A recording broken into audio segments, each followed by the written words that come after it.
Miss Rodeo America, is that just Utah? Is that everyone? How many Miss Rodeo Americas are there? So Miss Rodeo America pageant has all the girls from each state that year go and compete at the Miss Rodeo America pageant. I don't know for sure how many there are this year. I think there's like 34-ish girls competing for Miss Rodeo America. Yeah, not every state has a girl. So then they'll go and compete. So technically right now I'm Miss Rodeo Utah Lady in Waiting. So I'll take over in 2024 in January. So when I take over in January, she's the current Miss Rodeo Utah. She will go and compete this December for Miss Rodeo America. And then I'll take over in January. So if she wins Miss Rodeo America, then we have 2 Utah girls getting to serve for next year. But she'll get to travel the whole world. And is that going on during the NFR? Yep. December? Yep. I think the week before the NFR is Miss Rodeo America. And the current Miss Rodeo America, she's from Arizona. Arizona. Yep. That's Arizona. Right. Do you like her? I love her. Do you? Okay. Yeah, I love her. She's I can't say one of my favorites because I love lots of Miss Rodeo Americas, but she's up there. Is it set up just like how, and I'm not very well versed in the beauty pageant world, but is it the same thing where they compete at the state level? Yeah. And you have like Miss Utah, then they go on, but national, like Miss Rodeo USA that you said? Yeah. Is that where it stops? You stop there? Miss Rodeo America is pretty much like the highest you can go. That's the Super Bowl of pageants. Yeah, it's the Super Bowl of pageants. It's like the NFR, the Super Bowl of rodeo and Super Bowl of rodeo queening is Miss Rodeo America, I guess you could say. So yeah, they compete at Miss Rodeo America. That's where it ends. And then you become famous and sign a lot of autographs at the rodeos? My hand gets hurting from signing up autographs. So tell us, because not a lot of us, get to experience running for Miss Rodeo Utah. What's that like? Do you like the girls that you're with? Yeah. Is it kind of a dog-eat-dog? Is it kind of a toxic atmosphere? What's that like? No. From start to the end? This year was amazing. So most of the time, for a few summers now, I've been queening with these girls. So we've all known each other. We've competed against each other. But then after the contest, we go to the rodeos and we represent our rodeo together because they're representing. Competing in do you run barrels? I do run barrels, but it's not part of the queen contest. So right. The queen contest is it's like a beauty pageant, similar, but our talent is that we can ride horses and we represent the sport of rodeo and Western lifestyle and ranching and agriculture and all of those things. But we'll go in and we'll do modeling and speech and an impromptu question. We have a few interviews at Miss Rodeo Utah. We had 2 interviews, and then we have a horsemanship pattern where we ride our horse and then we draw another girl's horse and we'll ride their horse. Wow. And then we'll do a freestyle pattern a little bit later in the competition. So similar to beauty pageants, but a little different because we got to be a little ranchy, a little punchy. Yeah. And so you've been doing this. We saw in 2019 you were Miss High School Rodeo. Yeah. I was the National High School Rodeo Queen in 2019. Yeah. And you're currently Miss Wilderness Circuit. Okay. So have you been doing rodeo pageants for a long time, since you're little? Yeah, so I think in 2013 was my very first contest. I tried out for the Mountain Valley Stampede Rodeo Princess. So that was my hometown, yes. So I tried out for that. I won that. And then just like local contests like Francis Frontier Days Queen and then Princess and South Summit or Summit County Little Buckaroo Queen and stuff like that. And then I tried out for Miss Utah High School Rodeo in 2018, so my freshman year. And I was able to win Miss Utah High School Rodeo my freshman year. And then I was able to go to nationals, and I won first attendant at nationals, and then I decided to come back and try out again. So I tried out my sophomore year for Utah High School Rodeo Queen, and then I was able to go back in 2019 and win National High School Rodeo Queen. So yeah, as a freshman, and then sophomore, and then I served till I was a junior. So throughout high school, you were a 4.0 student. Yes. Valedictorian. What made you want to be that is just some impressive stuff. Well, thank you. That's impressive. And, I think stereotypical, you think of, the Western kids or the kids that like to be out riding. They care less about school. They're like, we'll go to school because my mom makes me, but then I want to be out in the mountains. That was me growing up. I mean, you wanted to be out in the mountains, you wanted to go hunting, and school came second. But and for you were in the classroom. Why was that different for you? What were your thoughts on it, or how was it? Lucky for me, school came kind of easy to me. I was able to, plus I had a great support system. Like my mom made me go to class. She made me get my work done. And I think that I credit most of that to her and my dad because they wanted me to do good inside of the classroom. But once I got my work done inside the classroom, then I could go out and ride my horses, So I was like, I'll do my homework. You're just super smart is what you were saying. Gifted, really smart. No, I think I learned how to balance my time wisely because I would leave Thursday night to go to a rodeo because Friday morning we'd have the Rodeo Queen contest. So then I'd miss Friday, and then I'd be gone till Saturday, and I'd get home Sunday, and I'd do school Monday, Tuesday, Wednesday, and then I'd leave again on Thursday. So I had to learn how to balance my time and get things done, and if I didn't, then I would just fall behind. Plus, to high school rodeo, you have to get good grades. You have to do good in school. We want you to excel in the classroom before you can excel in the rodeo arena. So I learned how to balance my time, and I think it helped me now in college because I get to go to college, and now as Miss Wilderness Circuit and Miss Rodeo Utah, I have to go to the rodeos on Thursday or Friday, and so I learned how to get my work done at the beginning of the week so I can do what's fun and go rodeo on the weekends, you know. But that's how I balanced it. My mom, my dad, and time management. Time management's huge. Yeah. And so with being current Miss Wilderness Circuit, are you required to go to all the rodeos in this circuit, or do you kind of balance your time and have to kind of pick and choose which ones you can make it to? Yeah, we kind of pick and choose. Well, there's a few certain ones on our contract. So we have the Wilderness Circuit Finals, which is actually in November in Heber. So that's a fun one. That's one that we have to be at, of course, you know. Yeah. Tell us real quick what Miss Wilderness Rodeo is, the wilderness part of that, because some people might think, you're part of the Boy Scouts or something, or you do merit badges. To do with that. So Miss Wilderness Circuit, we represent the circuit. So the United States and the PRCA is divided into 12 circuits, plus we have a Canadian circuit called the Maple Leaf, and then the Mexico Federation circuit too. So, but the United States is divided into 12 circuits, so it's for these cowboys. They can travel to these rodeos in their circuit so that they can make it to the circuit finals. They call it for the weekend cowboy, the cowboy that has a job on the weekdays and then gets to rodeo on the weekends. Yeah. The weekend cowboy. No, but they can balance their time. They can raise a family. They can work, and then they can still rodeo. So the Wilderness Circuit is on my sash somewhere, but it's Utah, Idaho, and southern gotcha, right Idaho, there. and in Nevada. So Utah, southern Idaho, and Nevada. That's the Wilderness Circuit. So I get to go to all the rodeos inside the circuit if I want to, but there's only a few that are mandatory that I have to be at. So I got to go to Preston Night, the famous Preston Night Rodeo recently. Yeah, that was a fun one. I've never been up to that one, so I went up to Idaho for that. And then we have the Summit County Fair coming up this weekend, so I'll go to that one. And then just kind of wherever I can. I went to the Dinosaur Roundup and random rodeos in Utah. We are lucky to be in Utah where we have a rodeo every weekend. Yeah, so they are. Especially July, July, this is a great time to be in Utah, isn't it? Oh, yeah. Especially during Miss Rodeo Utah pageant. We had the 24th of July. We had 3 major rodeos that paid out over $2 million inside the state the same weekend. So we had lots of big name cowboys, and we had 3 rodeos that you could go to. But I was in Ogden for the Miss Rodeo Utah contest. Oh, yeah.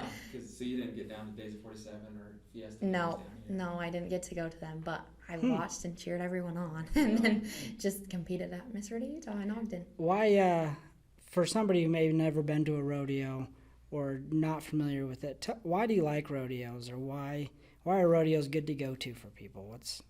I think that rodeos keeping the Western way of life alive in America. We can go to a rodeo and you can watch what cowboys did in the Old West in the olden days, but even what cowboys are doing now on the ranch. It's kind of I like to say, a way for cowboys to get together and show off their skills. That's what a rodeo is, really. So it's keeping the Western heritage alive in America. We don't see stuff like that every day. I mean, we're kind of the minority, farmers and ranchers, we're the minority, but you can get out to a rodeo and you can see what cowboys and cowgirls do and how we care for our animals and what it's like behind the scenes, how they're being taken care of, but also you got tie-down roping and team roping, and that's how we doctor and brand our cattle and our steers, and then you can see the saddle bronc riding, and that came from how cowboys could jump on a wild horse and then try to tame them. That's where it originated from. So it's a way for us to showcase our love for animals and keep the Western heritage alive. Mm-hmm. I told McKay the other day, I think we were talking about rodeo, there's nothing more American than a rodeo. Exactly. When you go to one, you sing the national anthem, you got a burger, there's just nothing more American. Mm-hmm. And you open it with a prayer. Every rodeo opens with a prayer. Not many events anymore. And I don't ever see that changing. I don't think that, mark my words now, but I don't see that ever changing. I can be wrong. No, I don't see it changing either. I think that it keeps our values alive too. It's holding true to our values and what we believe as farmers and ranchers, and then people in agriculture too. And has your family always been in rodeo? You mentioned your dad is currently still an announcer for high school rodeo. Yep. And RMPRA. Yes. And yeah. So has that been in your family for a few generations now, or? Yeah. So my grandpa announced rodeos. My dad grew up not rodeoing. He was like the football player and really into sports. Huh? Yeah, wrestling. So he was not into rodeo at all. And then my mom was a rodeo queen and like a barrel racer. So my mom and my dad actually met because my mom was saying the prayer at a rodeo. My grandpa called my dad on his mission and was like, hey, I met a girl. And my dad's like, you can't be calling me right now. So my mom got me into it because she was rodeo queening and running barrels and stuff. But my grandpa announced the rodeos, and then my dad got home, and I think my mom may have had something to do with him announcing rodeos, or maybe he just liked going to rodeos with my grandpa, but he started announcing rodeos, and now I have 2 little brothers that steer wrestle in high school rodeo too. Okay. So when we don't have free time, our weekends are rodeos. You're going to be traveling around all over. Yeah, I'm traveling, and the boys are at rodeos, but it's fun. You participated in one of the biggest rodeos. It's called, the WNFR, but most people know it as just the NFR. Yeah. You rode in it. Tell us about what the NFR is compared to these other rodeos that you go to, and what was that like? Yeah, the NFR is the Super Bowl of rodeo, so it's the national finals rodeo. It's where the cowboys, the top 15 in the world in each event, come and compete for that world title. And I got to be there. So it's in Las Vegas every year at the Thomas and Mack Center. Oh, yeah. And you got the biggest names in rodeo, you know. You feel kind of small when you walk into that rodeo because you have been watching these cowboys and cowgirls on TV all year long, and now you could literally touch them, and you're riding a horse up and down an alley right by them. Like, it's really a dream come true. I remember my dad always told me that he would never take me to the NFR. It's too expensive. It's not where kids go. It's where the adults go, you know. It's where we go to have a good time. It's where we go to watch the rodeo. But then my dad said, if you can make your way into the NFR one day, you can go. And so then I graduated high school, and I was like, hey, Dad, I'm going to be a flag girl at the NFR. How did that happen? Do they reach out to you? Or? Yeah, she reached out to me, and she asked if I would like to be a flag girl. And so I think rodeo queening kind of opened those doors for me because I met the lady in charge of it through rodeos and rodeo queening, and she just knew that I love to ride horses and be on horseback, and she watched me win nationals and Utah High School Rodeo Queen, and she actually has a cool story. So she was the last freshman before me to ever win Utah High School Rodeo Queen, and then I won Utah High School Rodeo Queen as a freshman. So now we kind of have like that special bond together of winning Utah High School Rodeo Queen as a freshman, and then she reached out to me and asked if I would like to carry flags at NFR. So for a little over 10 days, I think it's 13 or 14 days, I'm in Vegas with at least 20 other flag girls, and we run flags at the NFR, and we're there a few days before to practice. We run through with all the cowboys, and that's kind of like herding cats, you know. There's so many cowboys, but we practice that grand entry. We stand in the arena and we practice for a few days, and then we get ready to rodeo, and it goes by, I like to say like each day goes by so slow, but the week goes by so fast. Like we have a lot to do each day, but it still goes by like slow because you're waiting for the end of the day because that's when the rodeo starts. So the day goes by slow, and then the rodeo hits, and then the day's over, and then you blink and the whole week's over. Yeah, but it's a super fun experience. It's really cool to be right there with the best cowboys and cowgirls and being in the same arena on horseback, but not actually competing. But there's just something about being in the Thomas and Mack on a horse. So much energy in when you're in there, so I'm sure being down on the ground is just Yes. a whole different feeling. It feels like, I don't even know how to explain it because there's so much energy, there's so much love for the sport of rodeo, and they're all crammed in a little basketball. I think it's like a basketball court, right? It's like, what do they call it? UNLV place. Yeah, and it's small. It's small in there. You watch it on the TV and you're like, oh, it's decent size. You stand in the middle of that arena and you're like, oh my goodness, like how do these girls even turn around the barrels? But it's cool atmosphere. Like there's nothing like a rodeo in Vegas. There's nothing like the NFR because they moved it to Texas. That was an awesome experience because we were able to have the NFR. Did you go to that one? I didn't go to that Did one. you? No. Huh. That was 1 year before I started. Heartache about having to go to Vegas or leave Vegas. I know. And they were worried it wouldn't come back, and it was kind of a little controversy there for a little while. It was, but I'm just glad we got to have the rodeo. Yeah, so many things were getting canceled, so to be able to have an NFR, I don't think the Cowboys really cared where it was. But yeah, but the energy that next year when it came back to Vegas, people just love it there. Yeah. People love it. The city that never sleeps. This year? Yeah, I'll be there this year. Okay, and then you will next year as Miss Rodeo Utah. Yeah. So you got a couple years of it, and possibly the next year. Yeah, hopefully Miss Rodeo America. So should McKay and I have our sign of your name on the front row yelling for you? Or like a big face, like a big printout of my face. We'll you have can have it. We'll have it. We'll sneak down up front, then go back to our nosebleed seats. Yeah, real let's quick. do it. Yeah, so I'll be there this year carrying flags, and then next year, and I also get to go to Miss Rodeo America and watch and cheer on Madison. She's the current Miss Rodeo Utah, so I'll cheer her on, and then I will go next year to Miss Rodeo America. So it'll be sad not carrying flags in Vegas and a little different, but I'm excited for it. Yeah. Cool one, I'm sure you'll never forget. So. Oh yeah, never ever. In 2019, I remember going as the national queen to watch Miss Rodeo America, and like I was in high school and a little intimidated, and I thought I would never be able to be there and compete. And now I get to go there in a year and try it. Were these always your goals? Like, did you always, like, were you someone like, hey, this age I want to have this done, these are my goals, or was it just like, oh, it keeps getting better and better? I never plan it out like that. I never plan out, by this age I want to do that, by this age I want to do this. I tried out for high school rodeo queen, and I wanted to be the national high school rodeo queen after I won Utah high school rodeo queen. Like, that was my goal. And then after nationals, I took a 3-year break, and I was national queen during COVID, so that was kind of a different experience. Yeah. So after that, I needed a break, which is good for all rodeo queens and all people doing whatever need a break. And I've been doing it since I was little, like we mentioned. So I took the break, and then I tried out for Miss Wilderness Circuit. And then after Miss Wilderness Circuit, I absolutely loved the title, but I didn't think I was ready to try out for Miss Rodeo Utah. So I told everyone that I wasn't going to do it. We helped some of the girls that were getting ready for Miss Rodeo Utah. My mom did. Like, we cheered them on. They needed clothes. We helped with wherever we could. They had no idea that I was trying out. And I didn't either until I think it was April or May. That's when I finally decided to do it. And applications were due in June, and then the contest was in July. So the day I called my mom, it happened fast. And I was prepared, but in a way I wasn't prepared. I was prepared enough to go to Miss Rodeo Utah, but some of these girls have been getting ready for a few years now, and they're really talented at what they do.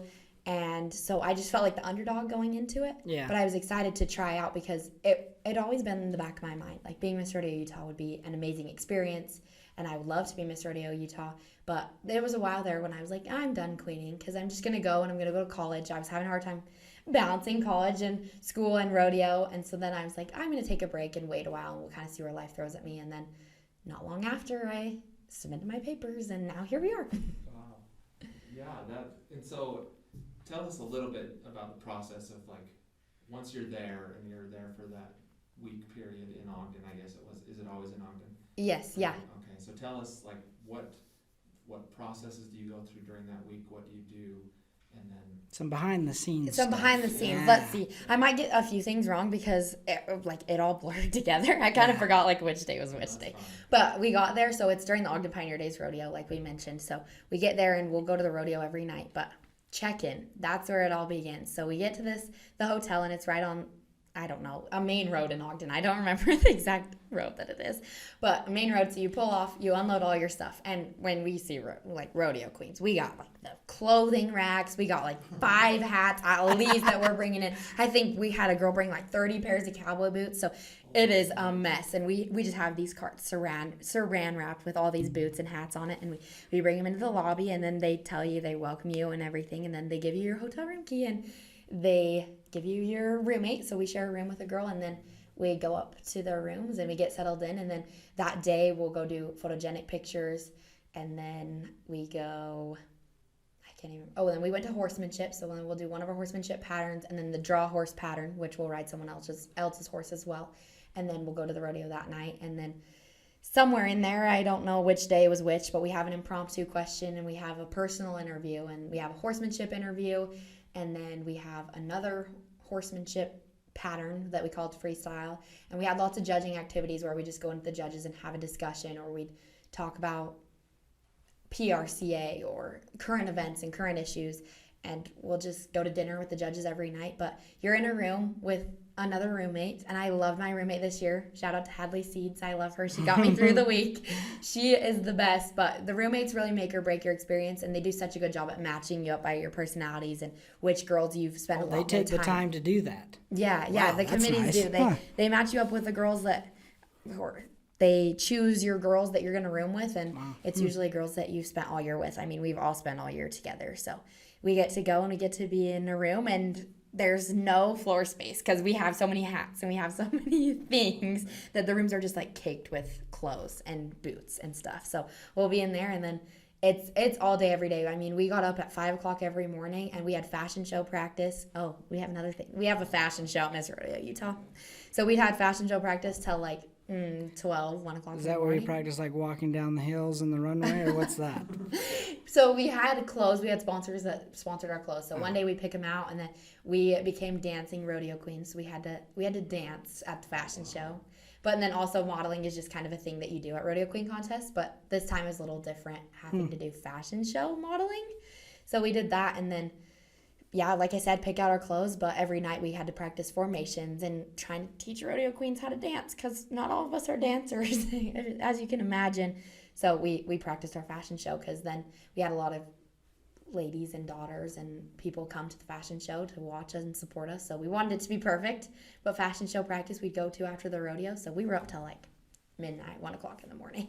We slept very little at the Miss Rodeo Utah pageant. If that's what you want behind the scenes, we didn't sleep very much, but we had a blast. The girls got along great. We had the best time, and when we're there, we all have our own titles. Most of us do. So I got to represent Wilderness Circuit, and then we had like the West Haven and Strawberry Days and Miss Rodeo Ogden and Mountain Valley Stampede Queen. All of these queens had titles at Ogden, so we got to still represent our titles, and then we got to compete for Miss Rodeo Utah. So it was cool. That is cool. Yeah. What always impresses me, and now just talking to you, that probably lacks in girls today, maybe who are a little bit younger, is the self-confidence. But you're going out and you're doing like fashion shows, you're doing all these things with horses and different things like that. Where does the confidence come from? Like the self-confidence and the direction, where does that come from? Well, let's not forget, at one point I was just a little girl riding horses and didn't want to be in a dress or wearing lipstick. Like I think I can speak for most girls when I say that we started out like that. We just had a love for horses, and then we grew our love for rodeo, and then we were like, this is what we want to do. We want to represent it. And rodeo queens, we're here to represent the Western way of life. We're here to represent rodeo, and I think that's where our confidence comes from, because we have such a love for what we do. We have a love for the horses. We have a love for the rodeo that it makes us want to get out there and do it.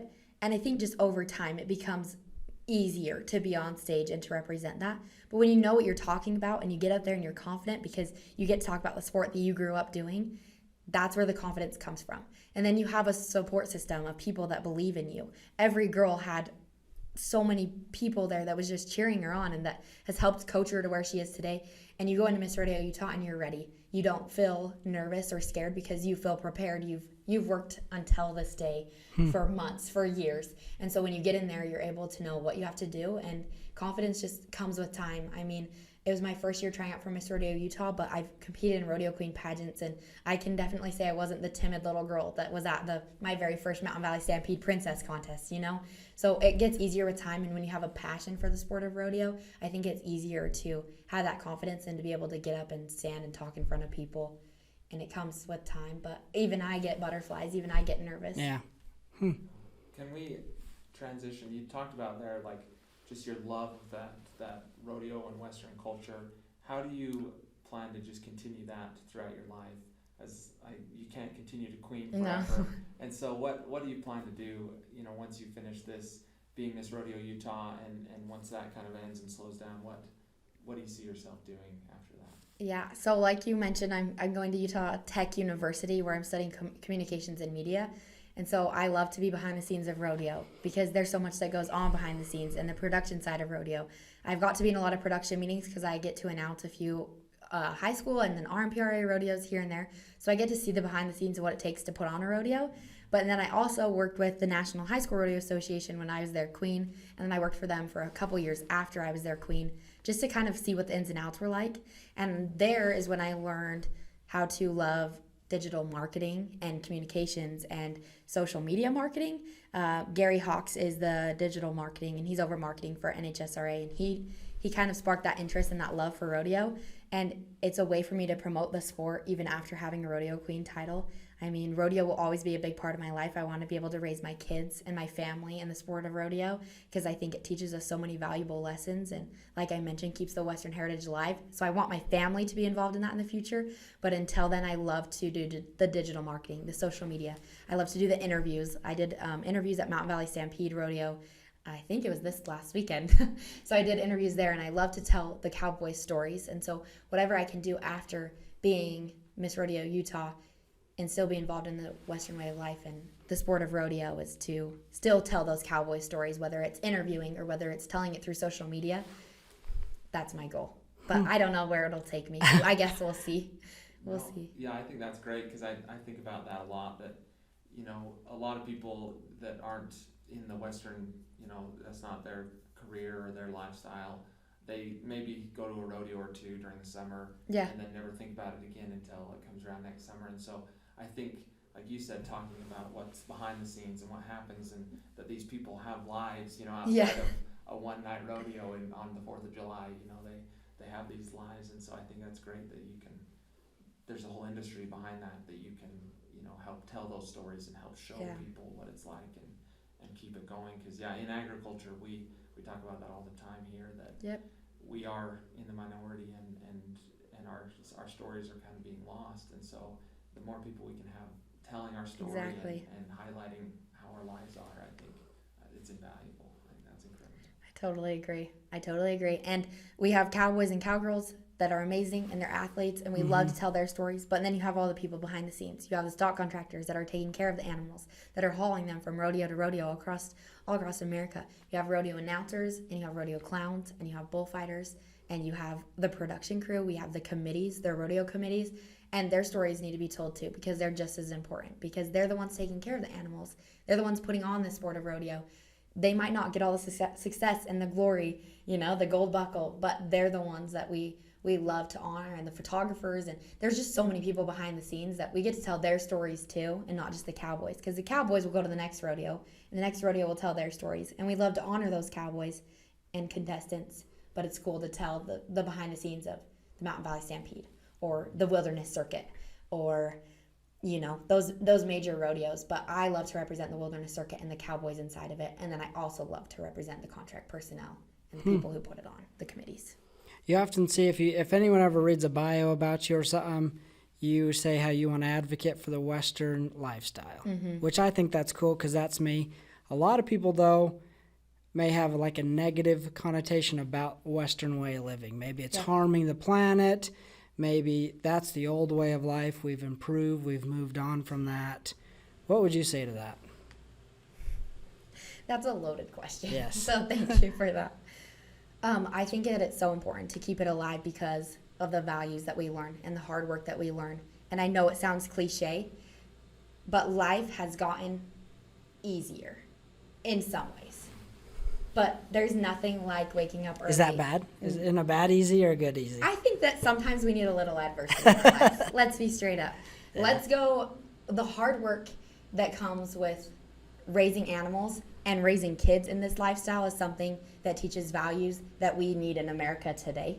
So that's the direction I'm going to go with it, because I think that it teaches kids how to be good kids, and it teaches parents how to be good parents, and it teaches us how to be responsible and how to work hard and how to get up every morning and feed my pigs, or, you know, I showed pigs, so to feed my pigs or to raise those cattle. And the values that we learn is what's going to keep America going in the direction that it needs to be going. So I take it as the values, because life has gotten easier in some ways, but some ways we need the challenge. We need that responsibility because it builds character. It makes us better people.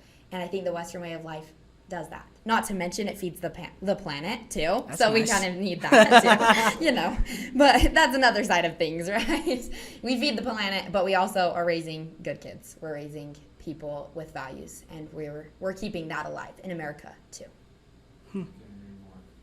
Okay, I would like to ask you a couple questions. Okay. And so I know it's hard to pick favorites, but have you been to a rodeo that maybe it's the arena or the background or the setting that rodeo's in, that you're just like, I love this place? Has there been a place where you can't wait to go back to a rodeo? Oh goodness. Maybe besides the NFL. Besides NFR, because the energy there That's is a so different cool, beast in and itself. it's right in the middle of Vegas, you know. That's a given. The circuit finals, and it's not just because I miss Wilderness Circuit, but I grew up going to that because in Utah and Idaho and Nevada, we have some of the best cowboys. You know, we have big names. We have Casey Field. We have the Wright brothers. We have all these big-time cowboys, but they get to be in the state of Utah competing in one place, and that's the circuit finals. And so I think And that's where at?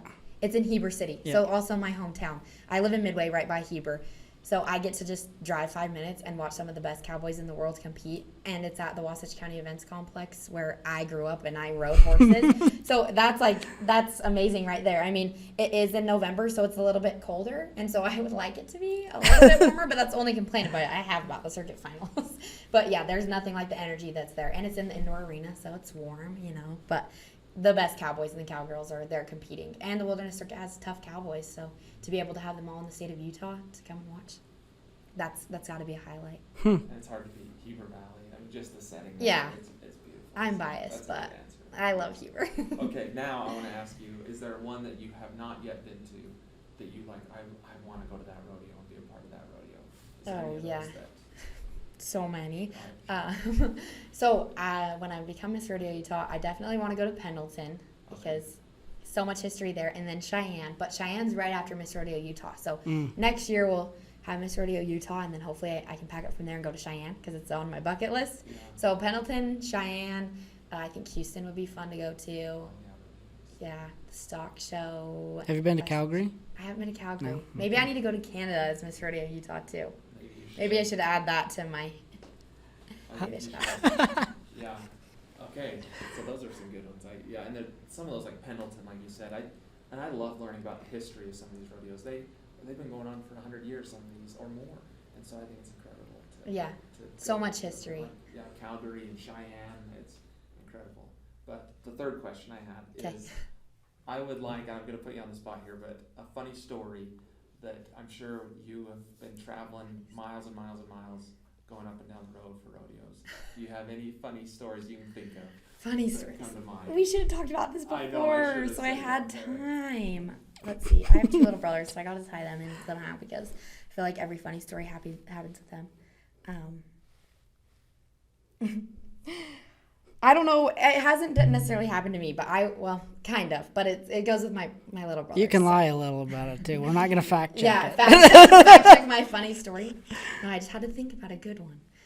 There's probably way better ones, and after I finish this podcast, I'm going to get home, and my family's going to tell me which ones I could have told you. But when I was getting ready for Miss Rodeo Utah, we're cut off from the world, right? We have no cell phones, we have no anything. So we get to just be there, we get to know what we know. And so we're there competing. But my family was also at the National High School Finals where my brothers were steer wrestling. Well, one of my brothers was steer wrestling. My little brother Cutter, love him to death. He's 14 years old and he loves the sport of rodeo and he loves traveling to rodeos and everything. But he was wound up around the fire one night at the National High School Finals. And I didn't find out about this until after, but they're like, yeah, McKardy's at Miss Rodeo Utah, and we can't even afford food because all of our money and all of our time goes to Misty and McKardy at Miss Rodeo Utah. So I can't remember what he said, and the video's funny and probably not appropriate to share. But he was on one, and he was just going off about rodeo queening, and he loves rodeo queens as much as the next guy. He could judge a rodeo queen contest and tell you who's gonna win it. He has watched so many rodeo queen contests. But it's funny because they make jokes all the time. They're like, we can't even afford food because we have to go buy McKardy a cowboy hat. So yeah, I came home and I got to watch the video of Cutter talking about Miss Rodeo Utah while he was at the National High School Finals. And I probably have a lot better ones, but I can't think of any that's right awesome. now. I like that you tie in your family. I think that's when you talk about values, you got to tie in your family. I think that's what makes us who we are a little bit. Yeah, and they humble me. I love my brothers. Do they? But we got 2 little brothers. Yeah, they humble me, but it's my family. Are we going to see them at the NFR one day, you think? One day, maybe. Yeah. Tag, who knows about Tag? Tag's really good at steer wrestling. He's the one who made it to the National High School Finals. Cutter's just starting out. We'll see where Tag goes after. I don't know if he'll go PRCA rodeo or if he'll go in a different direction, but Cutter last night was even asking me, he goes, so McKardy, what's the wilderness circuit? And can I compete in that when I'm older? And I was like, yeah, you can, Cutter. And he was like, so if I didn't want to be pro cowboy traveling the United States, I could do the wilderness circuit. And I was like, yeah, you can. So he's just a 14-year-old sitting on the couch being like, hey, how can I rodeo? How can I keep doing this? So you're the oldest in the yep, family. I'm the oldest. Huh. Those boys are lucky to have you as an older Oh, sister. Yeah. I'm sure I agree. But they do. I know they look up to you probably. I would have turned out better if I had older sisters instead of just older brothers, probably. Oh, well, the older brothers, they can humble you and rough you up a little bit. And I do. rodeo queening has taken over our house, especially while they were trying to get ready for steer wrestling. But they're good sports about it. So I have to do a shout out to them because even though I took over the man cave, that's what they call it, the man cave. Yeah. Like I rolled all my queen clothes in there, and my dad and tag cutter walk in, and you just like the look on their face. They were like, "Are you kidding me right now? The man cave has turned into the rodeo queen cave." It's not a closet, it's rooms. Yeah, Yeah. it overgrew my room. It was in my room, and plus I was trying to like live in there, like sleep. And go to no, there was too many clothes everywhere. So then I rolled it out to the man cave. My dad and tag cutter were like, "Really? Like this is what it's come to?" So they're good sports, but they give me a hard time about it. Well, that's, I think, one of the best parts about rodeo, and you hear it no matter who you talk to in rodeo, is family. That you can't do it without a good support system and a strong family, just behind you and helping you, travel with you, do everything with you. I mean, Seriously. Rodeo is just family, I think, and that's... And I don't think it necessarily has to be blood all the time either. I think No. family can be those who care about you and care how you do and want the best for you. Yep, and that's kind of where traveling partners come in, especially in the PRCA, because your families can't come with you everywhere. Like, they have lives too. So in the PRCA and queening, Miss Rodeo Utah, I get to travel with state queens, so they're my traveling partners. But then you have these major cowboys that are traveling with their traveling partners too, and they become just like family. I mean, I'm part of the steer wrestling side things. I love to watch my brother steer wrestle. So you got like the hazers that want the best for you, but most of the time the hazers are competing against you too. Yeah, that is, yeah. Yep, and you're running on. It's even like that in the NFR. Yeah, yep, just like, and they all share each other's horses, and they're hazing for each other. And so when I think of family, I think of steer wrestling because we have such an amazing family that push us to become better in the practice pen, but then they're also going down the road with you. They're also hazing your hazing your steer. They're also letting you ride their horse. And so, yeah, like, you don't have to be blood to be family, especially in the sport of rodeo. I mean, my rodeo family has been there for me through thick and thin, and I could call them because, like I mentioned, my mom and my whole family was at the high school finals. So my rodeo family stepped in and took care of me, my rodeo moms. And I had so many cute moms reaching out to me being like, "I'll be your rodeo mom. I'll be your rodeo mom while your mom's gone." Luckily my mom was able to make it to things, but it's Cool. fun. It's fun to see that those type of people step up and want to help you. And I think what's incredible about it is like we mentioned, a lot of these contestants are competing directly against each other, but yet they're helping share information on the horse that they drew. Yep. Or whatever it is, and it's like I can't think of another sport where somebody's directly competing against the other person, yet they're traveling with them, helping them, giving them advice, helping them saddle up. I mean, it is an incredible world that you don't Seriously. really see anywhere else.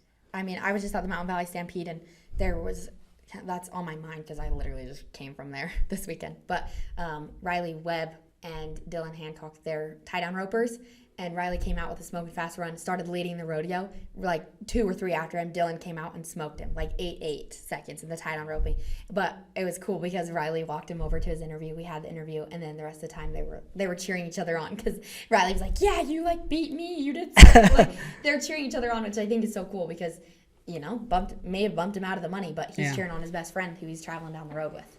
So it's cool. And they're still you see it all competitive the as time. heck. I don't think that shows that they're not competitive. They are still like, Oh, yeah. let me beat my score, let me be the best, but I'm going to root on these guys too. Yeah, like I mentioned, like I think Riley was the 9-1, and then he comes out with an 8-8, Like, they're competitive. They don't want to lose, but when their family lives or somebody in their corner wins, they support them and cheer them on. They're just as happy as if they won.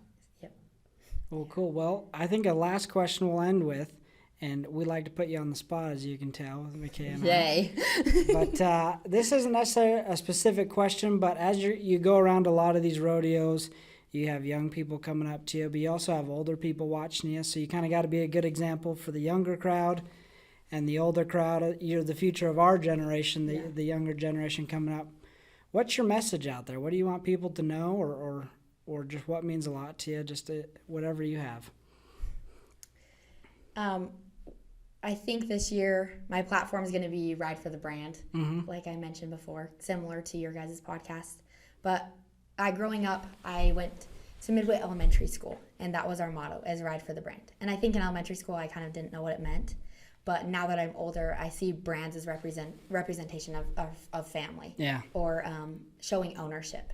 And I think that that's what I want to show as I go throughout my year. I want to show to stand up for who you are, to show your values, show your beliefs, and be real. Be the same person that you meet inside the arena as you are outside of the arena. Ride for the brand. Figure out who you are and then stick by it and never let it waver. You figure out who you are, you be genuine, and you never let who you are change depending on who you're with, because you want to be the same person inside the arena as you are outside the arena. So ride for your brand. Figure out what your brand is and then do it, and do it with a purpose. That's my message. I think that's well said.